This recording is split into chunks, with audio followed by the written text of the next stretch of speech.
IB Rahman তো আসলেই একটা বাঘের বাচ্চা। এত বড় সাহসী বক্তব্য আজ পর্যন্ত কোনো আওয়ামী লীগ নেতাকর্মী গ্রেপ্তারের সময় দিতে পারেনি। শুনলে হয়তো আপনিও অবাক হয়ে যাবেন। আমার যদি অপরাধ হয়ে থাকে জয় বাংলার জয় বঙ্গবন্ধু বলার কারণে, তাহলে আমি সেই অপরাধে অপরাধী হতে চাই। জয় বাংলা, জয় বঙ্গবন্ধু।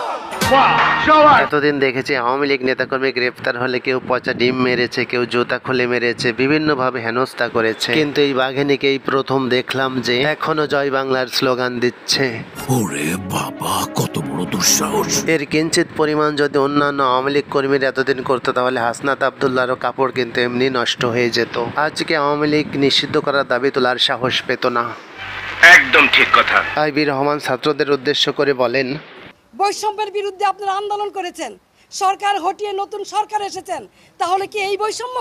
আওয়ামী লীগের মতো এত বড় একটি রাজনৈতিক দলকে নিষিদ্ধের দাবি করে এর চেয়ে বড় বৈষম্য আর কি হতে পারে বাংলাদেশের মাটিতে? যারা এতদিন বৈষম্য বিরোধী আন্দোলন করেছে তারাই এখন করছে সবচেয়ে বড় গাদ্দারি, বড় বৈষম্য।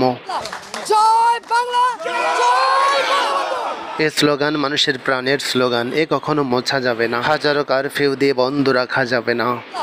জয় বাংলা, জয়